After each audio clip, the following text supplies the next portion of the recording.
Hello everyone, welcome to मंथन classes. आज है 17 अप्रैल और आज देखते हैं कौन सी इम्पोर्टेंट न्यूज़ है। सबसे पहली न्यूज़ है हमारी, इलाहाबाद हाई कोर्ट में 6 नए न्यायाधीश अपॉइंट हुए हैं और इसकी जो अधिसूचना है वो 10 अप्रैल 2025 को केंद्रीय विधि मंत्रालय द्वारा जारी की गई थी। इसमें जो नियुक्त हमारे न्यायाधीश हैं वो हैं जितेंद्र कुमार सिन्हा, अनिल कुमार, संदीप जैन, अवनीश सक्सेना, मदन पाल सिंह और हरवीर सिंह। नव नियुक्ति के पश्चात कुल न्यायाधीशों की संख्या कितनी हो गई है? 87 है, जिसमें जो मुख्य न्यायाधीश हैं इलाहाबाद हाई कोर्ट के वो कौन है? अरुण भंसाली हैं। स्वीकृत पद की संख्या है 160, मतलब अभी भी जो हमारे यहाँ न्यायाधीश हैं वो कमी है। और इससे जब आप करंट में इस तरीके का कुछ पढ़ते हो, अपॉइंटमेंट पढ़ते हो, तो आप जा कर के बैक में स्टैटिक पोर्शन ज़रूर रिवाइज करिए।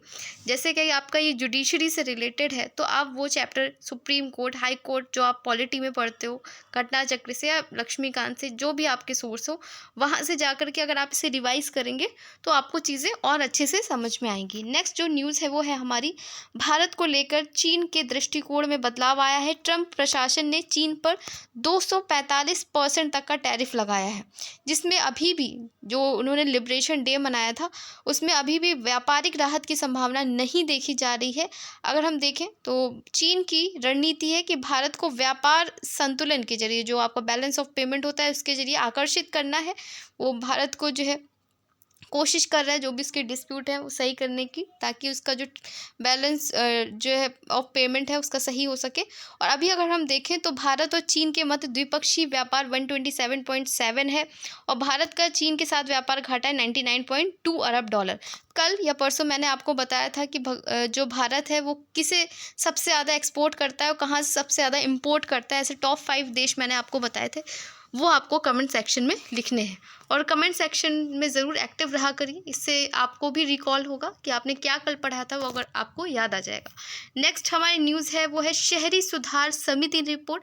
16 अप्रैल 2025 को समिति के अध्यक्ष कौन थे? आपको ये पहले बात तो पता होना चाहिए, केशव वर्मा ने वित्त मंत्री निर्मला सीतारमण को रिपोर्ट सौंपी है। तो समिति के अध्यक्ष पता होना चाहिए आपको कौन है? केशव वर्मा।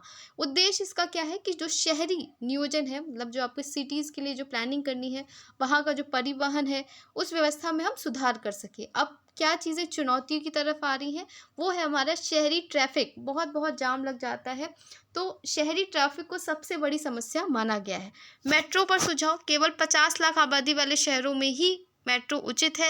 यात्री बसों को प्राथमिकता दी गई है, सड़कें सिर्फ कारों के लिए नहीं है। जैसे आपको शायद पता होगा, लग्जमबर्ग जो है वो एक देश है जहाँ पर जो ये वाले जैसे आप जो फ्री कर रखा है जो व्हीकल्स हैं आपके, बस वगैरह गवर्नमेंट वाले, ताकि जो लोग हैं वो ट्रैवल कर सके उनसे, बस से, और अपनी जो कार वगैरह है वो ना लेकर के आए ताकि पोल्यूशन कम हो।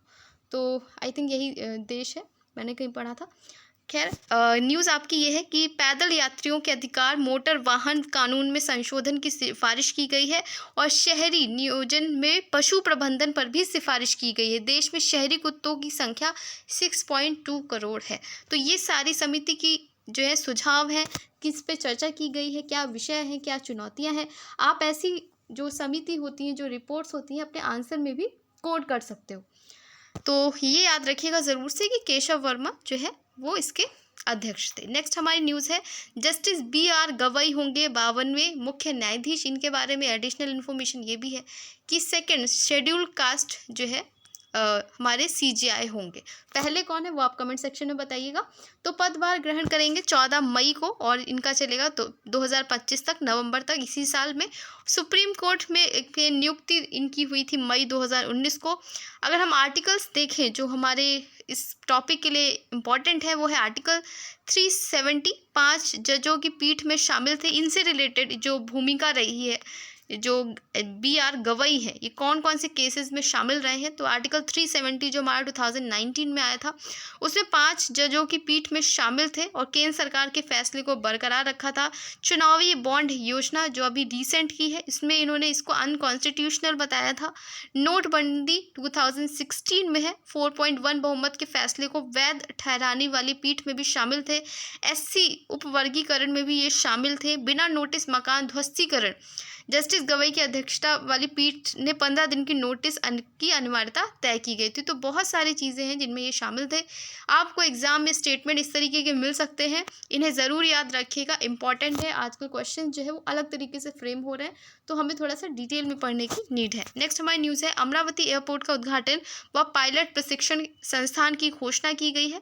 महाराष्ट्र मुख्यमंत्री देवेंद्र फडणवीस के द्वारा की गई। अमरावती मुंबई के बीच क्षेत्रीय संपर्क योजना उड़ान के तहत इसको शुरू किया गया है। दक्षिण पूर्व एशिया का सबसे बड़ा पायलट प्रशिक्षण संस्थान कहाँ पे स्थापित होगा? अमरावती में स्थापित होगा।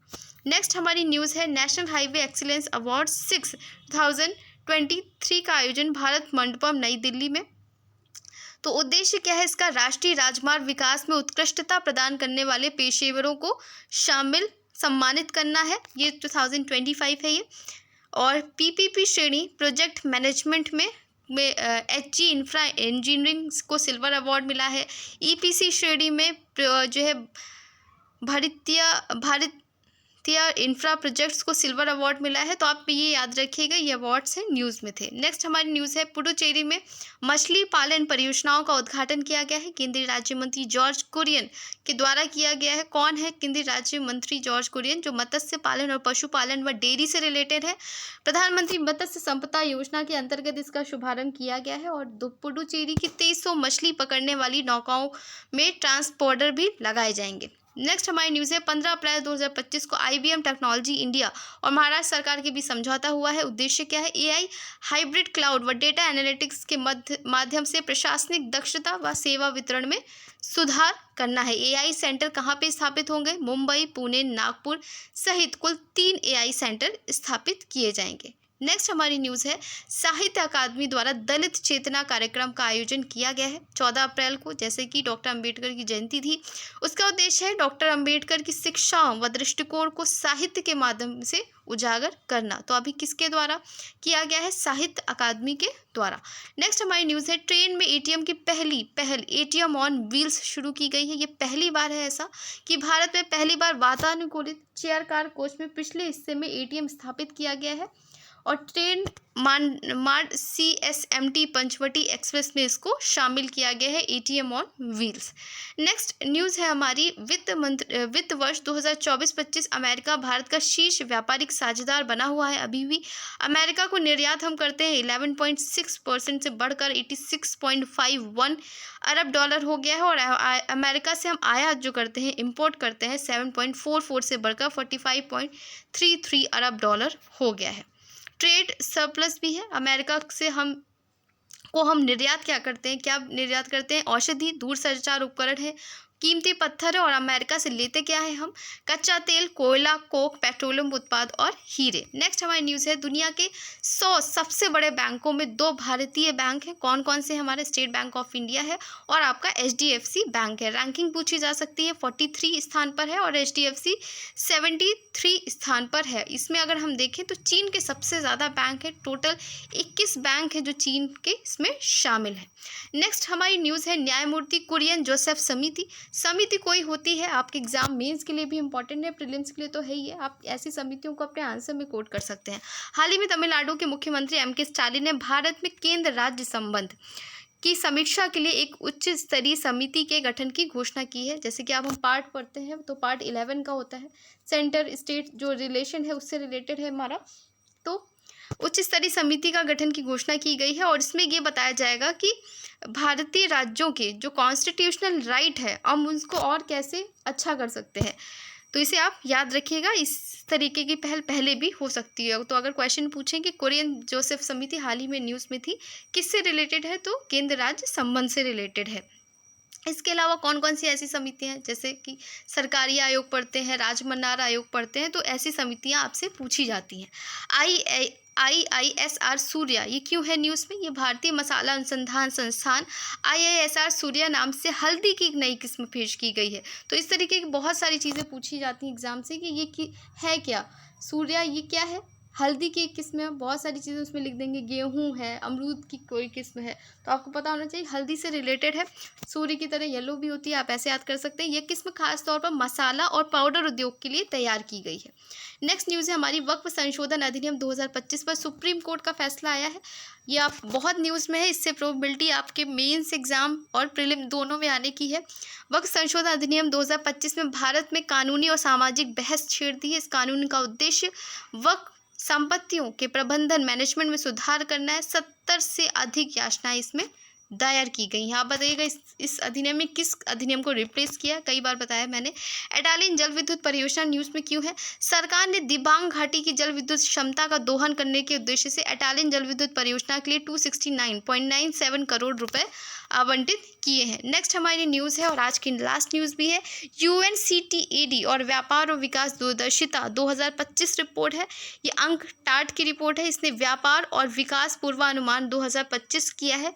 इस रिपोर्ट का जो शीर्षक है वो है, दबाव में अनिश्चितता वैश्विक आर्थिक संभावनाओं को नया आकार देती है। इस शीर्षक से ये रिपोर्ट जारी की गई। इसमें बताया गया है कि जो विकास दर है वो घटकर सिर्फ 2.3% रहने की उम्मीद है और यह महामारी से पहले की तुलना में बिल्कुल अलग है। तो ये थी आज की इंपॉर्टेंट न्यूज़। आई होप आपको पसंद आई होगी। आपको कोई सुझाव हो आप कमेंट सेक्शन में लिख सकते हैं और साथ ही साथ वीडियो के बीच में जो भी आपसे क्वेश्चन पूछे जाते हैं आप उसे ज़रूर आंसर करें। धन्यवाद।